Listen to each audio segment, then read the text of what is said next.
kita wajibkan hanya pemilih yang menggunakan masker yang boleh masuk ke TPS. Ya, kemudian kita ini kan sudah mau September ya, sudah mau masuk pencalonan, tahapan pendaftaran calon. Nah, ini paling seksi sebenarnya. Yang paling seksi di pilkada itu kan pada tahapan pencalonan. Sekarang ya beberapa calon itu sudah ada bahkan yang sudah mengantongi rekomendasi dan sebagainya. Nah, di pencalonan ini untuk pendaftaran calon, apakah KPU juga mengatur berapa banyak yang harus, kan biasanya kalau pendaftaran calon itu kan datang bersama timnya yang banyak. Apakah ada aturan dari KPU berapa orang yang bisa mendampingi calon atau seperti apa aturannya? Kita sudah mengeluarkan peraturan KPU nomor 6 tahun 2020, Mbak, yang menjadi pamungkas bagaimana setiap tahapan penyelenggaraan pemilihan serentak harus dengan penerapan protokol COVID-19 secara ketat. Mulai dari aktivitas di dalam kantor, menerima berkas, membuat pertemuan, dan kegiatan-kegiatan lainnya, seluruh tahapan itu sudah kita sesuaikan. Dalam konteks pendaftaran pasangan calon juga kita berlakukan hal yang sama. Dan saya yakin pandangan ini juga sudah semakin diterima oleh banyak pihak. Sebelumnya mungkin ketika kita membahas ini, wah nggak seru nih kalau nggak bawa pendukung. Kalau sekarang bisa ada pendukung yang mau ikut aja udah bersyukur. Terhadap pihak-pihak yang ingin membawa pendukung dalam jumlah banyak, kita bilang jangan pernah merasa sakti. Merasa sakti maksudnya tenang aja, kita nggak bakal kena COVID, hati-hati. Sejumlah kasus baik di Amerika, kita tahu salah satu penentang PSBB atau lockdown di Amerika, di New York, itu meninggal karena terpapar COVID. Di beberapa daerah yang awalnya tidak percaya juga terpapar COVID, bahkan meninggal. Jadi jangan pernah merasa bebas dan aman dari COVID-19. Yang perlu kita lakukan sekarang, dan ini juga himbauan kepada pasangan calon, silahkan mencari model kreasi teknis politik yang bisa menarik perhatian publik, membangun simpati publik, bisa membangun citra yang positif untuk pasangan calon masing-masing. Jadi tidak identik dalam jumlah banyak. Jumlah banyak tidak lagi menarik. Tapi tidak ada pembatasan. Oh, ada. Ada. Tidak bicara dalam jumlah orang, tapi pengetatan hanya pihak-pihak tertentu saja yang boleh. Nggak boleh dalam jumlah banyak. Oh, jadi hanya misalnya tim inti atau ya seperti itu. Tidak bisa dalam bentuk bawa pendukung seperti biasanya, nggak boleh. Kegiatan kampanye terkait dengan penerapan protokol COVID sudah ada di PKPU 6. PKPU 6 2020. Kemudian PKPU tentang kampanye sedang dalam proses revisi. Jenis-jenis alat atau sesuatu yang bisa diserahkan kepada pendukung atau kepada masyarakat, kita sebut juga, misalnya hand sanitizer, masker, itu bisa untuk bahan kampanye, souvenir ya. Itu dimungkinkan. Tapi harus ada label terserah, tentu pasti akan mencantumkan itu. Namun tidak bisa dipakai nanti pada hari pemungutan suara karena ada cuman di saat kampanye. Iya, ada pencantuman dukungan. Kemudian kita juga memasukkan rencananya dalam tema debat nanti, salah satunya adalah bagaimana penanganan COVID-19. Kalau yang untuk tema debat. Kemudian hal lain adalah menambah instrumen dalam kampanye menggunakan media daring. Pada PKPU sebelumnya itu media sosial, tapi kita perluas menjadi media massa juga dong. Media daring, media massa kan sudah. Sudah ada. Sudah ada. Jadi tidak dirubah atau tetap ditambah dengan media daring. Jadi seluruh yang sudah ada tetap, cuman ditambah dengan instrumen media daring. Karena perilaku digital masyarakat semakin tinggi. Kami juga mengajak masyarakat, mari ini harus dihargai dan dinilai secara positif. Maksud saya adalah muaranya ini sudah semakin baik semuanya. Jangan lagi ragu, jangan lagi bimbang, rugi kalau tidak datang ke TPS. Nah, lantas pertanyaannya, kita tidak ingin rugi, kita ingin datang ke TPS. Tapi TPS-nya apakah sudah dilakukan penyesuaian atau belum? Kalau masih pakai pendekatan lama, dimungkinkan menjadi klaster baru. Karena tidak physical distancing. Karena tidak ada penerapan protokol COVID. KPU menyadari itu, dan di peraturan KPU nomor 6 tahun 2020 kami sudah membuat reformulasi teknis pemungutan suara. Secara singkat Mbak Femi saya bisa sampaikan, ada 9 hal baru di tanggal 9 Desember yang KPU sudah desain untuk pemilih, insya Allah TPS kita aman dan sehat. 9 hal itu sebagai berikut. Yang pertama, jumlah pemilih dalam pemilihan serentak mulai 2015 itu maksimal 800. Kita buat dalam PKPU kita maksimal 500. Yang kedua, di surat pemberitahuan yang sekarang. Yang kedua, di surat pemberitahuan formulir model C6 akan ada item himbauan kedatangan. Jamnya. Iya. Kan pemungutan suara dari pukul 7 sampai pukul 13. Kami kemudian membuat secara proporsional kehadiran pemilih di surat pemberitahuan sebaiknya datang pukul berapa. Kami berharap masyarakat bersedia untuk bekerja sama, berkenan datang di waktu yang sudah ditentukan tersebut, meskipun hak pemilih datang dalam rentang waktu pukul 7 sampai pukul 13. Dengan dua hal ini, tingkat potensi kerumunan massa berkurang 37,5%. Secara bersamaan, sudahlah berkurang 37,5%, kemudian mudah-mudahan bisa terdistribusi secara proporsional. Dengan dua hal ini sesungguhnya, physical distancing sudah terdesain sejak awal. Jadi waktu itu sudah ditentukan. Misalnya Sudah ditentukan. pemilih A waktunya tanggal jam Himbauan. sekian, himbauan. Iya. Dihimbauan. Nah, dengan dua hal ini physical distancing terjadi. Berikutnya, kita wajibkan hanya pemilih yang menggunakan masker yang boleh masuk ke TPS. Kalau masih ada yang datang tidak pakai masker, kita akan berikan masker. Ya. Jadi kita sudah punya stok juga. Ini yang ketiga. Yang keempat, areal TPS sebelum digunakan diberi disinfektan.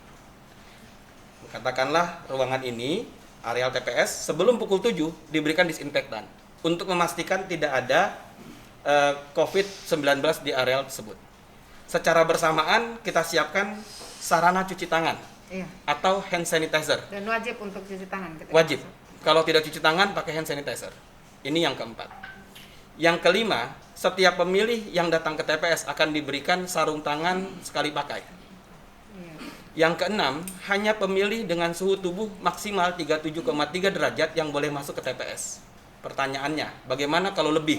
Kalau lebih kita siapkan cara tersendiri. Yang intinya, penyaluran hak pilih tetap bisa terjadi. Tapi tidak di TPS itu? Tetap di TPS itu. Tetap di TPS itu. Jadi dilakukan pengukuran suhu tubuh. Kemudian, yang ketujuh, kita berikan kepada pemilih di TPS nanti hanya bisa datang, sebelumnya yang ketujuh, petugas KPPS kita pastikan bebas dari COVID dengan cara sebagai berikut. Dilakukan semacam rapid test atau sejenisnya dengan hasil yang menyatakan yang bersangkutan tidak dalam kondisi terpapar COVID. Kalau rapid test dia non-reaktif, kalau swab test dia negatif. Seperti itu yang ketujuh. Yang kedelapan, paku yang dipakai, jadi tetap menggunakan paku sebagai alat coblos. Dalam rentang waktu tertentu kan digunakan. Nanti pakai sarung tangan, plastik. Pakunya tetap dilakukan sterilisasi secara berkala. Jadi setiap tidak setiap pemilih, nanti diatur sesuai dengan kondisi. Kan masing-masing menggunakan sarung tangan. Iya, meskipun pakai sarung tangan sekitar setengah jam atau 1 jam sekali, pakunya itu akan diberikan cairan tertentu, dilakukan sterilisasi.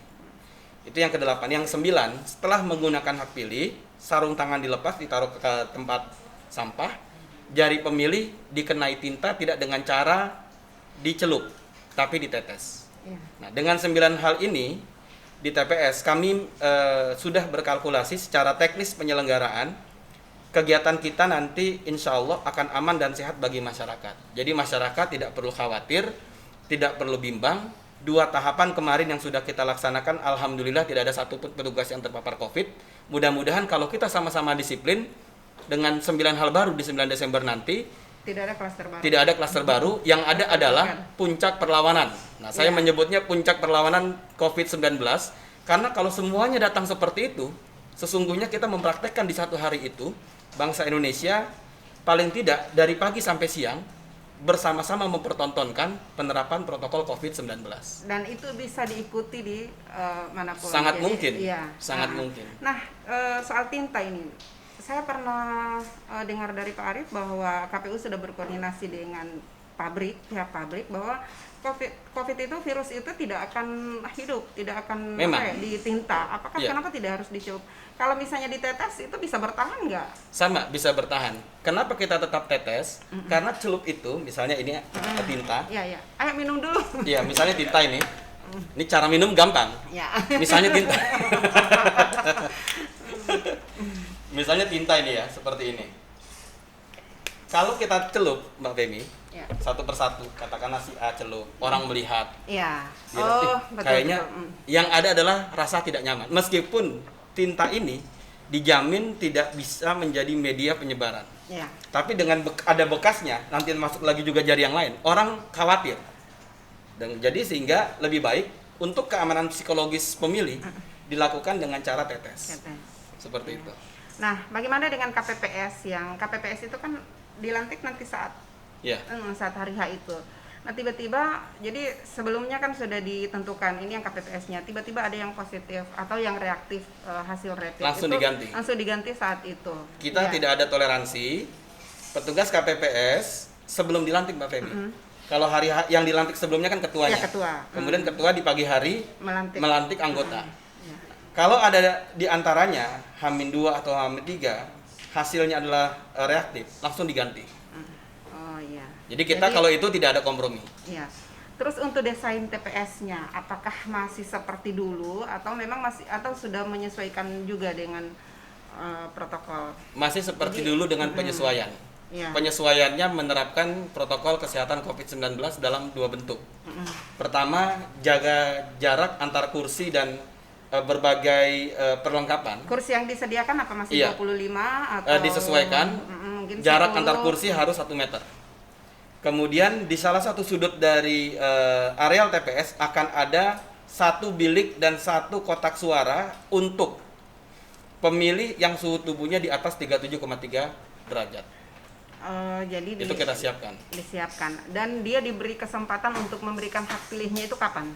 Langsung seketika itu. Langsung saat itu. Seketika itu. Tapi tetap di bilik itu. Kan terpisah. Oh, dipisah. Jadi di salah satu sudut, bukan di dalam area, tapi di salah satu sudut. Nanti kita buat bilik khusus tersendiri. Bilik khusus, ya. Jadi tidak berinteraksi, dia tidak masuk ke dalam area TPS, tapi di salah satu sudut. Jadi kalau ini kotak, nanti ada di bagian sini yang agak terbuka, ini buat bilik sendiri. Itu untuk perubahan denah dari luar, iya. Nanti, ya, seperti itu sementara desain kita. Ya, ini luar biasa ini. KPU merancang semuanya supaya masyarakat aman dan KPU memang benar-benar bisa menjadi agen perlawanan. Oke, masih ada yang mau disampaikan? Ya, terima kasih ini sudah datang di tempat yang sangat sederhana ini. Oh, ini mewah. Ini kehormatan yang luar biasa buat kami, dan bagi masyarakat yang masih sangsi dengan pelaksanaan pemilihan kepala daerah di tengah pandemi ini, semoga bisa memahami atau bisa lebih tahu lagi bahwa sesungguhnya KPU atau penyelenggara pemilu itu akan menjadi agen perlawanan terhadap COVID selain melaksanakan tugasnya sebagai pejuang demokrasi sebagai pejuang demokrasi, tapi juga menjadi agen perlawanan terhadap COVID-19.